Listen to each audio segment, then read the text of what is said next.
Assalamualaikum warahmatullahi wabarakatuh. Kami dari kelompok 7 yang beranggotakan Lili Kofidatul Ilmi dan Yasmin Nur Azizah akan mempresentasikan tentang manajemen piutang.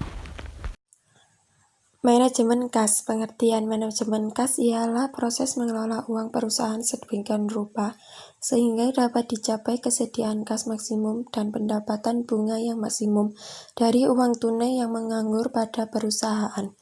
Mengapa perlu menahan kas atau surat berharga? Karena kas atau surat berharga dapat dicairkan secara cepat atau dialihkan menjadi uang tunai dengan biaya kecil.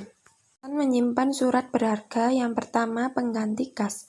Sebagian perusahaan menyimpan portofolio surat-surat berharga sebagai pengganti saldo yang berlebihan dan kemudian dicairkan sebagai portofolio untuk menambah kas pada saat arus kas keluar melebihi arus kas masuk. Yang kedua, investasi sementara. Penggunaan surat berharga sebagai penyangga untuk menghadapi kekurangan kas secara sementara atau alat pelindung pada saat darurat. Kredit. Standar kredit adalah rincian nilai-nilai atau karakteristik yang menentukan apakah seorang pelanggan akan menerima kredit. Untuk menentukan standar kredit yang optimum, perusahaan perlu membandingkan antara biaya marginal pemberian kredit dan laba marginal dari peningkatan penjualan. Yang termasuk biaya marginal adalah biaya-biaya produksi dan penjualan. Akan tetapi yang perlu diperhatikan adalah biaya-biaya yang berkaitan dengan kualitas para pelanggan atau biaya kualitas kredit. Pengaruh standar kredit dalam kebijaksanaan dan aplikasinya. Yang pertama, volume penjualan kredit. Yang kedua, menyediakan investasi dalam piutang lebih besar lagi. Yang ketiga, menambah biaya penagihan piutang, cost of bad credit. Yang keempat, memperbesar resiko piutang tak tertagih, dan sebagainya.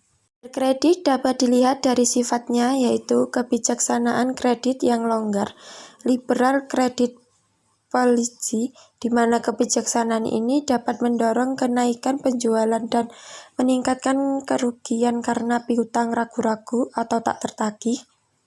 Yang kedua, kebijaksanaan kredit yang ketat, konservatif credit policy, di mana kebijaksanaan ini dapat menurunkan volume penjualan tapi dapat mengurangi piutang ragu-ragu. Dan yang ketiga, 5 aspek syarat kredit, yaitu sifat ekonomi produk, kondisi penjualan, kondisi pembeli, periode kredit, dan potongan tunai, yaitu sifat ekonomi produk, barang-barang dengan perputaran penjualan yang tinggi dijual dengan syarat kredit yang relatif pendek. Pembeli menjual kembali dengan cepat yang menghasilkan uang tunai sehingga mampu membayar kepada pepasok. Selanjutnya, kondisi penjual yang keuangannya lemah membutuhkan uang tunai atau syarat kredit yang ditawarkannya berjangka sangat pendek. Yang ketiga, kondisi pembeli. Pada umumnya pengecer yang sehat keuangannya menjual secara kredit dan sebaliknya menerima kredit yang lebih lama.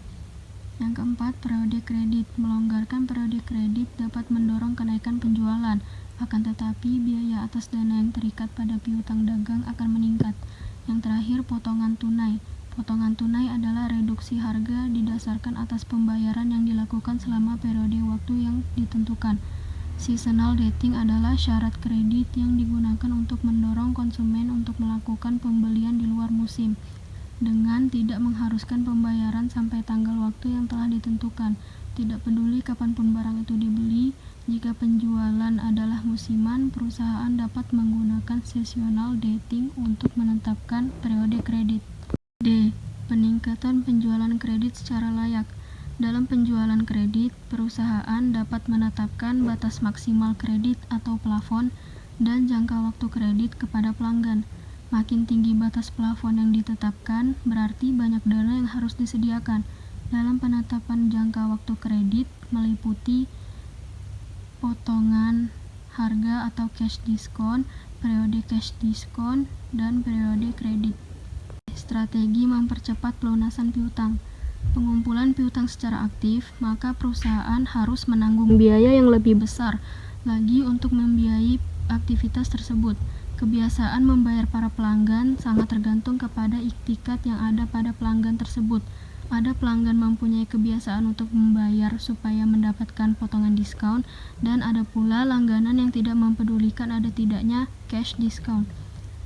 Sesuai dengan standar akuntansi keuangan, piutang dicatat dan diakui sebesar jumlah bruto nilai jatuh tempo, dikurangi dengan taksiran jumlah yang tidak akan diterima. Itu berarti piutang harus dicatat sebesar jumlah yang diharapkan akan dapat ditagih. Karena itu berkaitan dengan pengelolaan piutang. Perusahaan harus membuat suatu cadangan piutang tidak tertagih yang merupakan taksiran jumlah piutang yang tidak akan dapat ditagih dalam periode tersebut. Dasar penetapan cadangan kerugian piutang, jumlah penjualan, saldo piutang, presentasi tertentu dari saldo piutang, dan analisa umur piutang. Penggunaan piutang untuk memenuhi kebutuhan kas. Seringkali perusahaan membutuhkan uang yang melebihi jumlah kas yang tersedia. Pemenuhan kebutuhan kas ini dapat dipenuhi dengan piutang, meliputi A. Piutang dipakai sebagai jaminan. Perusahaan yang memerlukan kas dengan segera dapat meminjam ke bank atau lembaga keuangan lainnya dengan jaminan berbentuk piutang usaha. Hasil tagihan dari langganan biasanya dipakai untuk melunasi hutang. Jika terdapat langganan yang tidak dapat ditagih, maka akan menjadi tanggung jawab peminjam untuk mengganti jaminannya dengan piutang lain. B. Menjual piutang. Dan yang terakhir, mendiskotokan wesel. Sekian dari kelompok kami, kurang lebihnya kami mohon maaf. Kami ucapkan terima kasih. Wassalamualaikum warahmatullahi wabarakatuh.